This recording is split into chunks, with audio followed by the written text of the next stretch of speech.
It has been pretty much a little over 19 hours since we sprayed primer on this car. We're gonna check it out, see what it looks like. This is look what it looks like after you've primered something, let it sit. It's definitely ready to block. Usually this 3000 system, if it's nice, let's say about 70, 75, you let it sit for about 3 or 4 hours. You know, sometimes if it's even hotter, you can go get away with a couple hours. You can actually block this down. But I wanted it to do its thing, give it some more time. And obviously it was late at night, so I just let it sit till the next day. Like I said, it's been almost 19 hours. But there are things on the bumper that needs fixed. So what we're going to do is we're going to block all this stuff back down. Since we're going to do the bumper again, we're going to do the car again. To get it really straight. Since it is a black car, you will be able to see pretty much everything once you clear it. Even if you base it, you can see all the imperfections. So we're going to go ahead and fix all these imperfections by blocking this back down. And what I'm going to use is a lot of guys would probably use about 150, 180, or maybe even 220. I'm going to take 320 to this on a block, and I'm going to block it down because I don't want any. 320 is pretty much is that area where it's good enough to use the block primer. It's not going to really do it aggressively, but it's also 320 you can seal over it, and that's why I'm doing it with 320 to keep the scratches minimal, to where I can just seal over it now. I don't have to worry about anything like those 80 grit or those 180 grit sand scratches coming back. And you know, that's pretty much my insurance policy right there, is make sure any type of primer you're going to do, even though we are reprimering, I could use like 150 on that again and block it back down to go a little bit quicker, but it's only going to take me probably a good 40 minutes or so to block all this back down and clean it off, fix any issues that I need to fix on the bumper, and then reprime it. So not really big of a hurry, but we're going to get this thing done and we're going to get it reprimed. Probably put another 3 or 4 coats on it, especially the bumper. Might put in 5 just so I can bury everything if I need to. But the car itself looks really good. I can almost probably paint this car and be fine. But the bumper, it just needs a little bit more love. And that's what it is when you know, that's just the name of the game when you do this fiberglass stuff. A lot of people with hoods have always messaged me about doing hoods. And I always sing really high, especially if they say, hey, it's fiberglass. Or if I know it's fiberglass. Even carbon, it's same, it's fiberglass. Because there's this extra work that you got to put into it to get it to be right when you go to paint it. And that's just, you know, that's just fiberglass in general. Even though I've painted this 3 or 4 times, a lot of areas in this bumper were sanded all back down, back to the car, or to the fiberglass. So you're getting a lot of pitting, you're getting a lot of air hole pockets in it. And that's just the way it is. They put this stuff in molds and they pop them out, and whatever's there, whatever's there. Even though you might not see it with your eye, but once you go put paint on this, even primer, everything pops back up. So that's just the name of the game. So if you're ever going to quote somebody doing fiberglass work, always I almost double it. And I've had people come back to me saying, hey, like a shop charged me $3 grand to do a hood. I've had that happen to me a few times. And, you know, I was a little bit cheaper, and I'm glad they took it to a shop to realize, you know, that way they realize, you know, my pricing wasn't outrageous. It was just more expensive than they thought in their head, and then they took it to a shop and got it fixed. You know, they had to put a lot more extra work into it, and they weren't expecting it. So, you know, even if you're somebody that has stuff that you need to be painted that is fiberglass, keep that in mind, that it's not going to be cheap, especially if you want all the waviness out of it. It's going to take a lot more fiberglassing. Sometimes I've had people had cut hoods apart to get them to actually look right, because the way that was built was not correct. You know, you're putting on a car that you're going to drive every day, so sometimes you got to put more structure into it, so you add more fiberglass to it, which puts more weight on it. And the weight issue is the reason why people go with the carbon fiber or the fiberglass route, because they want to lose weight anywhere they can. And sometimes you got to add to it, so it's a nightmare. And that's why I usually stay away from fiberglass.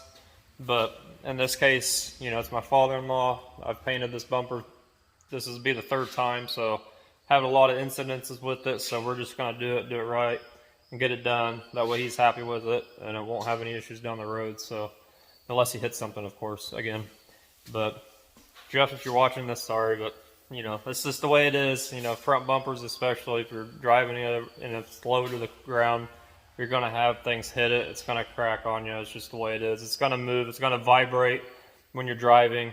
And that's just the way it is. You know, this stuff is made to move. You can't really bolt it on sturdy and expect nothing to happen to it, because that's not, unless it's a show car and you don't drive it. But that's just the way it is. So I'm going to start blocking this thing down and get it back and cleaned and ready for round 2 of primer.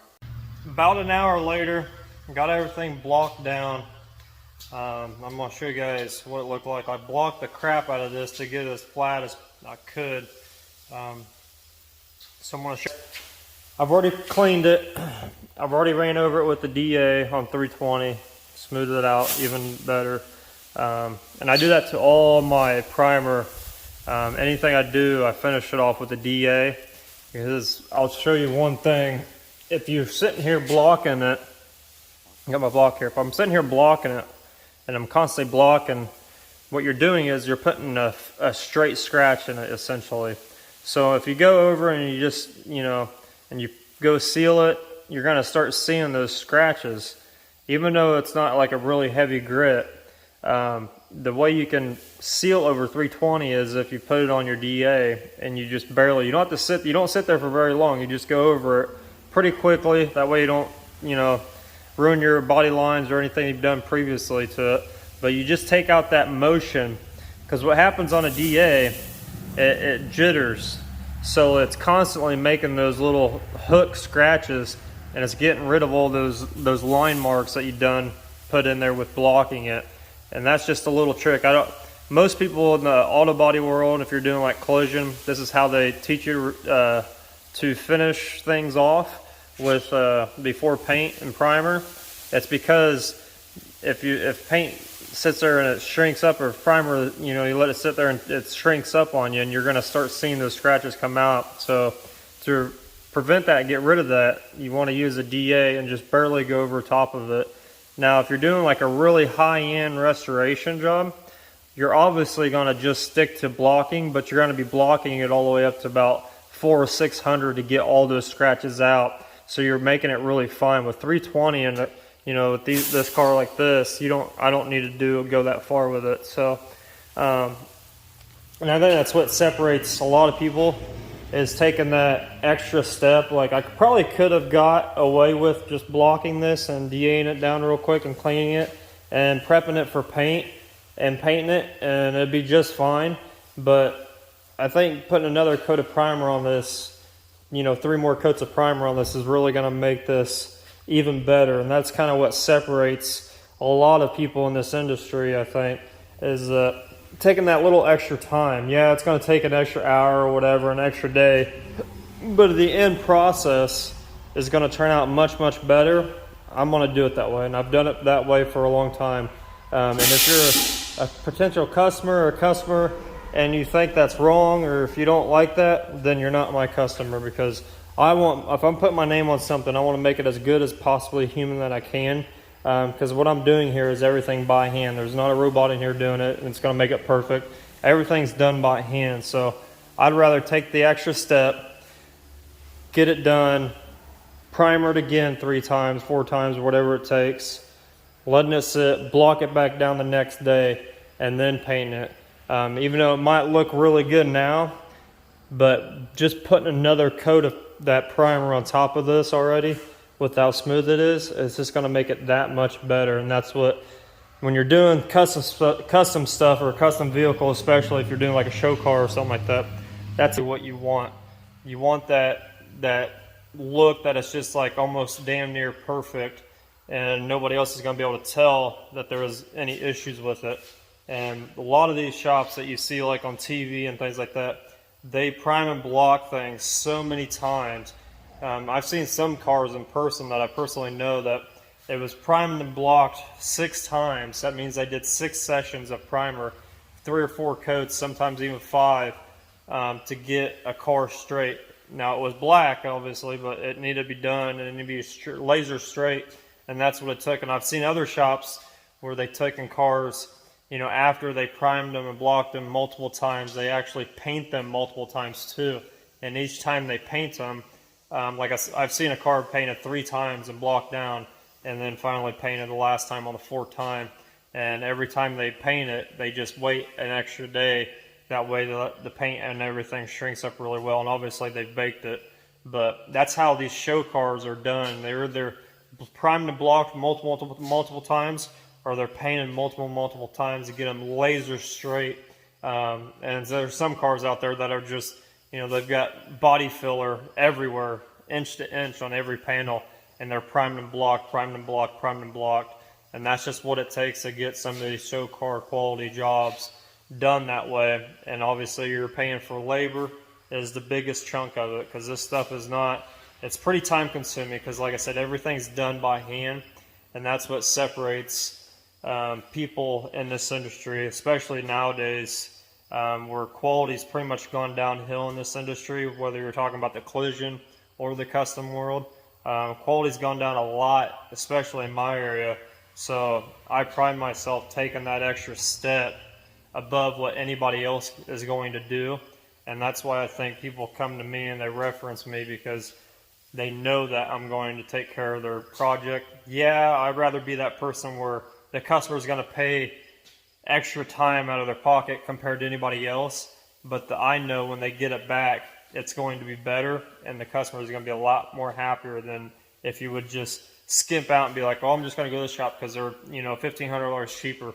Well, that $1,500 is my labor time on some of the stuff that I'm going to put extra time into to make sure that I'm happy with it. Because nothing's going to leave my hands if I'm not happy with it. So I'm going to blow this thing off and tack it off, mix up some primer, probably put 3 coats of primer on it, and let it sit. And we'll come back the next day, another 19 hours, and block it back down and see what it looks like from here to there.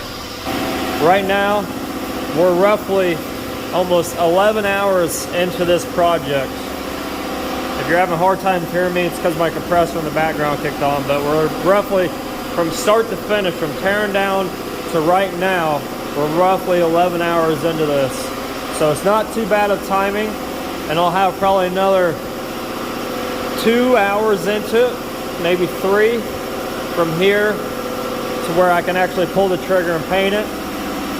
So, in my honest opinion, especially working with fiberglass, it's not easy to work with. It's really time consuming. There's a lot of little issues you got to pay attention to, especially on black cars. So pretty much amplified that issue just because it's fiberglass. So I'm going to get to it, and we're going to get some primer on this thing. Alright, so I put 4 really heavy coats of primer on the bumper, 3 on the car. It's been about 15 minutes since I've been in here. We're going to take a look at it and see what it's like. So it looks really, really nice. Body lines look really nice as well. And this is what you want when you're done primering. You want it as smooth as possible. That way when you go to block it, it blocks really nice. Now this KD 3000 primer, I forgot how nice it blocks. It's like, it sprays really, really nice, but it blocks out like butter if you let it sit long enough. It'll just kind of, it won't clump up on you like most primers or gum up your paper or anything. It sands exactly like butter, and that's what you want. But it came out really nice. There's like one issue that I have with it, but other than that, I can fix that. There's the top of the bumper. I don't know if you guys can see that with the reflection in it. It's pretty nice. Everything came out really, really well. So we're gonna let this sit for another day, so about 19 hours, and we'll come back in here, we'll block it back down, and then we'll fix the little issue that I have with it. I can use some combi. That's just pretty much just dried up primer is what I'm talking about if you don't know what combi is. And then I'll smidge that in there, wet sand it down with 600, and then clean everything, and it'll be ready to paint. My goal for this is to hopefully paint it maybe Friday night, where the weather is a little bit cooler and there's not as many bugs out. Hopefully it rains in between here and now. That way it kind of just kills all the everything that's floating around. I'm out in the country, so there's a lot of bugs and stuff during the daytime as well as nighttime, but it's not as bad at night compared to during the day. Like right now, there's just bugs everywhere. So I'm gonna kind of see in the next couple days, but I'm definitely tomorrow, on today's Wednesday, so Thursday tomorrow, I'm definitely gonna come back in here, get it 100% ready to paint, maybe everything but the taping off. And then that way all I gotta do is tape it, you know, bag it, cut it out, and then final prep clean it, and then ready to spray. It won't take me it'll probably take me a good 40-50 minutes to spray this car from start to finish. So it won't take me long at all. The bumper is going to take the most time. The fender and the hood it's cakewalk. So the bumper's just got all these little and everything inside of here. You want to make sure you get all the, you know, all your sealer and all your base coat, and especially clear inside of there where it's all smooth and not grainy or dry. So it's a tricky bumper to paint, and that's why I kind of took it off the car. It makes it easier. I can get behind it and get all these little areas back, especially back here. I can get this really well without actually running the crap out of it, because that's what I did the last day. I was in a hurry and he needed his car back, so I shot it really quick, and I put a little bit of sags in the clear, but this will make it a lot easier. And like I said, we'll wait for a time where there's not a lot of bugs and it's not as hot out. That way it's got time to really flow out and do its thing, and that way there'll be little to no buffing, because I don't really want to buff a black car. But that's the next couple days forecast, so I'm gonna put it all in this video so you guys will see it all start to finish. Alright, so it's the next day. I've already went around, blocked everything, finished DA and everything, and final cleaned everything for the first time. Showing you guys what it looks like. The hood here, it's gonna lose some of the, I'm gonna have to blend up further. You can kind of see where the line is where I stopped last time, blending the black into the carbon. Since we're up so high, we're gonna have to seal it and then paint it, so it's gonna go up another couple of inches. So we're gonna lose some of the carbon effect in front. Not really a big deal because it goes all the way towards the back. The fenders, everything's gonna get blended into the fenders. It's straight black, so it's really, you technically don't have to blend anything, but since we're doing all three panels, it's going to be blended over to the hood a little bit because of how high up the bodywork is. I've pretty much finished everything out in 400. Then I took 800 on a DA real quick and I smoothed everything out. Usually I'll start with 320 blocking it, but like I said earlier in this video, that the first time we primed and blocked this primer blocks so easy. It's like butter, that with 400, it just, I mean, you block it in no time. It's really great. So if you're not using this KD 3000 system, you're pretty much, I mean, you're dumb if you don't, because I mean, it's probably one of the better primers out there that I've actually worked with. And it's just, I mean, it dries really quick. It's got a really high build to it. You know, it sticks to pretty much anything you throw at it, and it sands really nice. So to me, as a painter, the sanding is a lot, you know, that's what I look for in something that's A, high build, and two, that, you know, it sands really good. Because when you're doing things at a timely manner, you know, the sanding process does take a lot of time away from you getting to the paint. So the quicker you can get to it and get it done and get it painted, the better you'll be, the more money you'll make. The bumper, I did the same thing, just 400 blocked the whole thing, and then DA'd it down with 400 and took some 800 to it real quick. The car, I'm gonna pretty much seal everything because I did burn through some of the edges. Some guys will just go through and seal it and blow paint over it. I'm not one of those painters. I believe in sealing everything no matter what. It just, you know, it's there for a reason. So I might as well use it as what it's intended to. So, and then the bottom here, before we actually go to paint and sealing this, we're going to take this off and put the chip guard back in there. It's going to go all the way up to that edge right here, all the way around.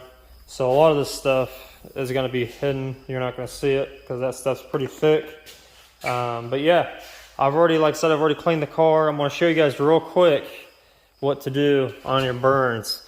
Now I really do not like doing burn-ins with clear, but since this car is fully molded into the quarter panel and to the door, I don't want to have to waste more time blending or taking the door off and doing the jam and everything and clearing the whole back of the quarter panel, because that takes a lot, and you know, you're adding another week's worth of work onto your bill already. So we're going to burn it in right here. So this is already sanded with 600 and 800 over top of it, and I stopped here because what we're going to be doing is I've got a piece of 3000 here. You're going to get this wet and you're going to pretty much just sand all the way past where you're going to be burning in at. And what that's going to do after you get done clearing, you're going to get some reducer in the same gun and just kind of mist it on there. And what it's going to do is that reducer is going to actually burn and melt that clear to that the finer grit sandpaper scratches. So here, I'm going to show you guys here what I mean. It's really easy to do. Some guys will actually do this and then they'll take a buffer with compound to kind of rough it up a little bit. But me, technically, personally, this is how I do things. So I just go through here and I'll sand it to make sure everything's really nice and sanded. And at the same time, this pretty much just cleans your panel too, which makes it really nice. And then when you go through and wipe it off, he's got a chip right there. I just saw that. Probably from a rock or something. Or it might be from the wreck, honestly, I don't know. But when this dries up, it's gonna be flat. So, like I said, when you're done clearing, you don't want to clear all the way down to your line of where you got your plastic and paper at. You want to kind of leave you some room, and then at the very end, you're going to take that same gun and put some reducer in it, just a little bit, and then you're going to mist it, and you're going to burn it into this 3000 sand scratches. That way, when the car is done and the clear's already dried, and you're going to wet sand and buffing it, all you have to do is take some compound over this and buff up those 3000 scratches, and it looks like it's never been there. So if you didn't know that, that's a little trick.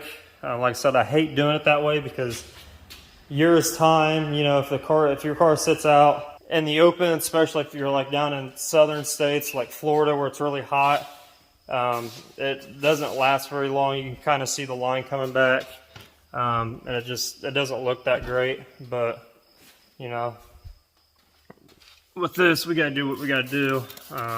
Do the same thing to this side. Let's get it wet. Get your sandpaper wet. And just go to town. And don't be afraid to, you know, if you know how much clear is on a car, 3000 is not gonna burn right through it. You're gonna be here for a while if you're trying to burn through a 3000, so you don't really have to be really careful with it. Unless you're doing like a door jam. Door jams from the factory on factory cars are not clear coated. They're like jam clear, which is like really, really thin stuff. And it's not the same as regular clear, so you can burn right through that stuff. Or, you know, if you're doing like a tri-coat car and you gotta do the jam and you gotta burn it in somewhere, be really careful sanding it because they don't clear those from the factory. They put like one coat of mid coat on it and that's it. So just a little tip. I've been there, done that many times. I do it every day. So, and that's it. That's all you have to do to prep it for like blend.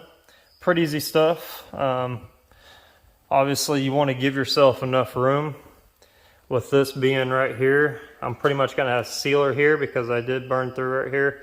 So I'm going to sealer all the way forward, and then the black's going to go right after the sealer. And since we're using straight black sealer, it's kind of like a really dark gray. If you clear coat it over, it's like a dark gray. It almost looks black, but with it being a black paint, it's going to be really easy.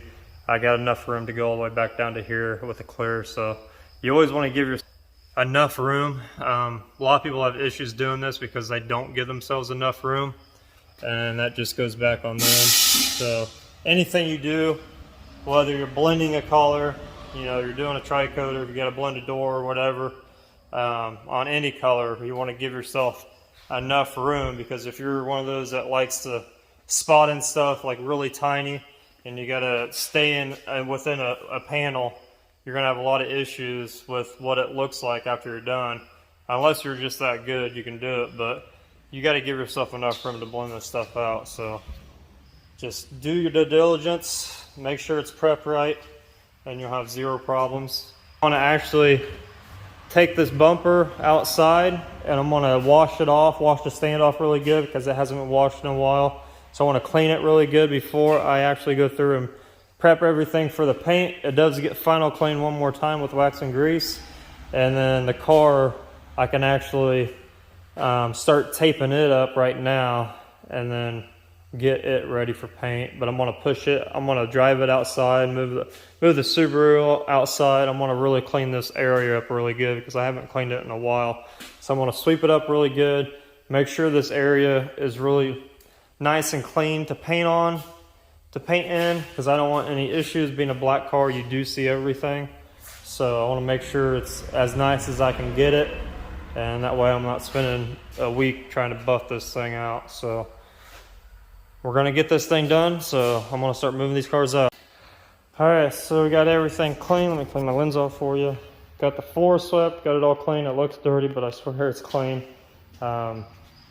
So I started taping this thing up, and then I want to run some things over with you guys. If you guys don't know exactly what to do in a situation where you're painting a car like this, or if you don't have a clue at all, so to give you some intel about this, like, I always think 10 steps ahead of myself. Like when I'm looking at the car, when I'm getting ready to like take it and fix it or whatever, or what I'm doing to it, I've already got in my mind exactly how everything needs to be taped up, masked, you know, how things need to be fixed.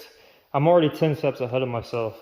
And I've done that way for years just because I'm used to production and getting cars and just getting them done as fastly as I can, but also do it the right way. And it's just over time, it's just built up to where I don't even have to think about it anymore. It's like going to the bathroom, you just do it. So in this case, since we're doing the fender and the hood, this is how I'm going to tape this car up. Now, usually if it's like a really nice car, I'll run paper inside of the jam and everything. I've already prepped it in there. It's just pretty much just black from the factory. They don't clear inside of there, so I just ran a couple swipes of Scotch-Brite over it. And then what I'm going to do is when I close the hood, it's going to leave me a little bit of a gap. I'm not really going to get black paint up inside there, but when I clear coat it, it'll kind of just go inside there and I'll kind of miss it in there. Almost make it that factory look again, because from the factory they either just base coat them or they put like I said, a hammer clear or a jam clear in there where it's not actual clear. So when I go through and clear this area, it'll kind of just creep up in the side there.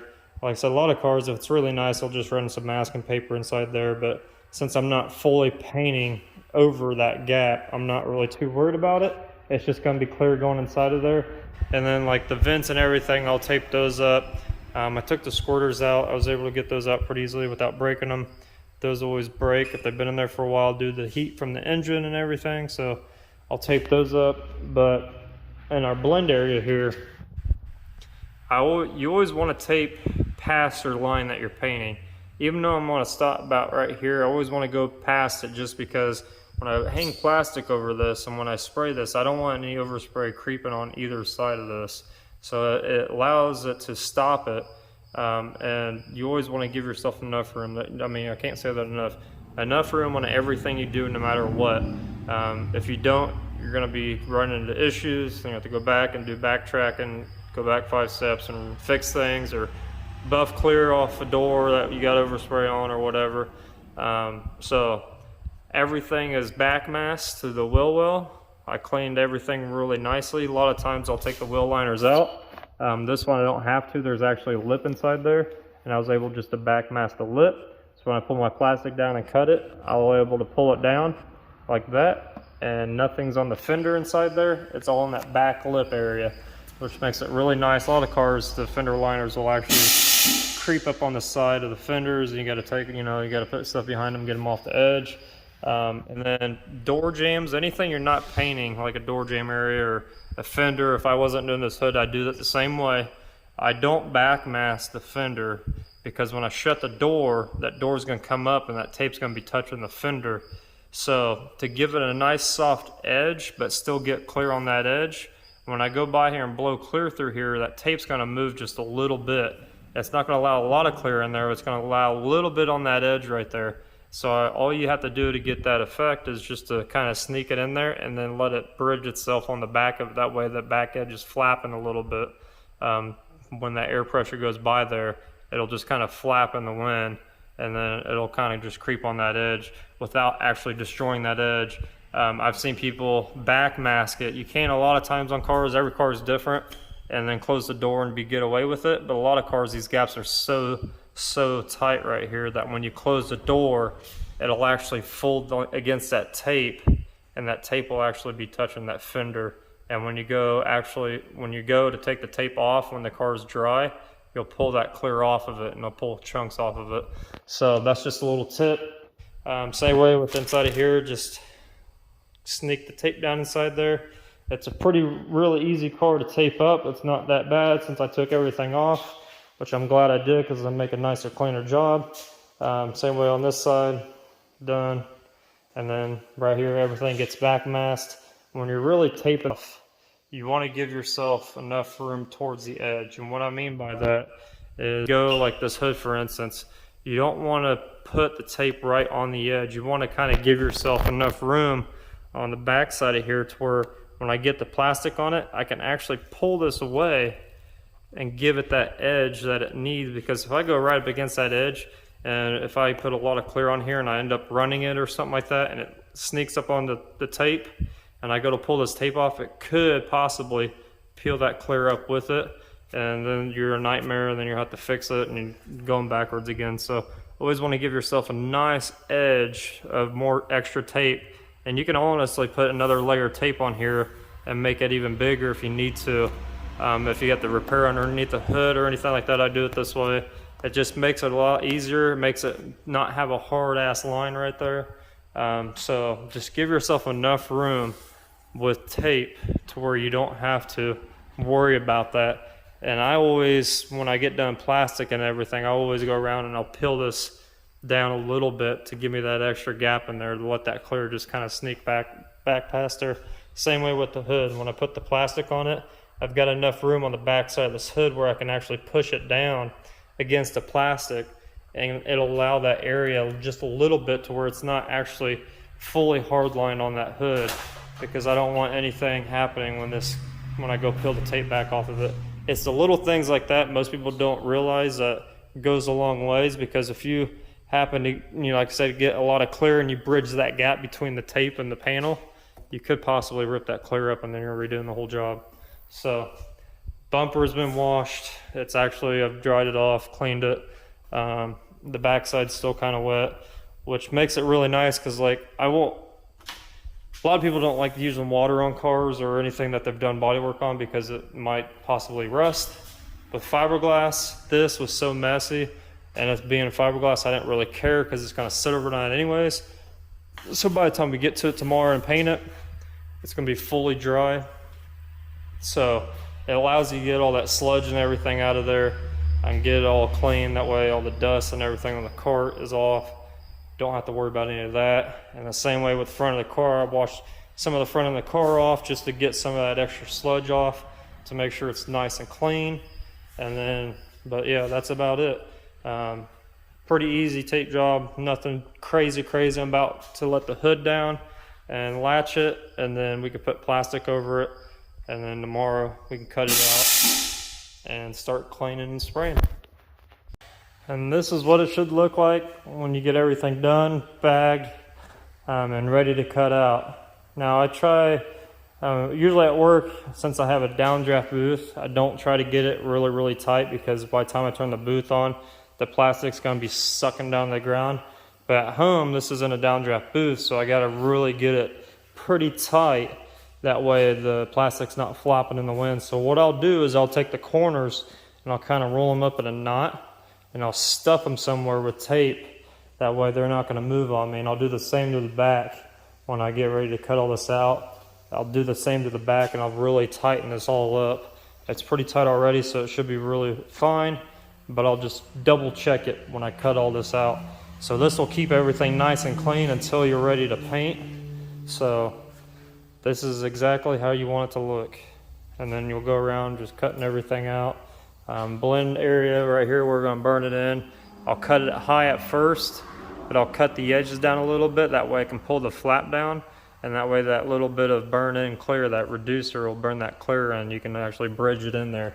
So you kind of want to make a little bridge over top of it, if that makes sense. That way you get some air going down inside there when you put that reducer in there to burn it in. So, but yeah, it's pretty much, I'm probably going to end the video here.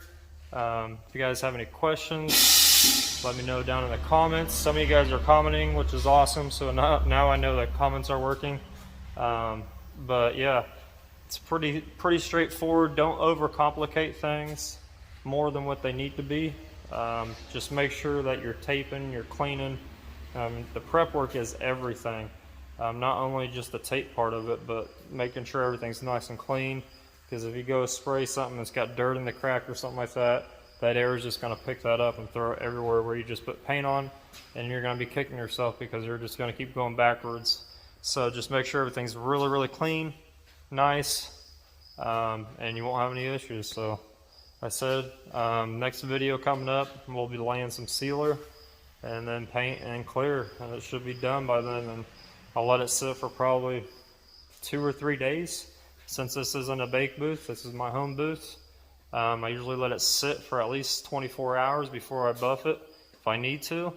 But we'll probably let it sit since it's the it's a holiday weekend, so I get Monday off. So I'll probably let it sit for 3 days, just because I won't be in here doing anything really. And then I can build everything, make sure everything's nice and dry before I touch it, anything like that, or if I need to buff it. But yeah, other than that, thanks for watching, and stay tuned to the next one.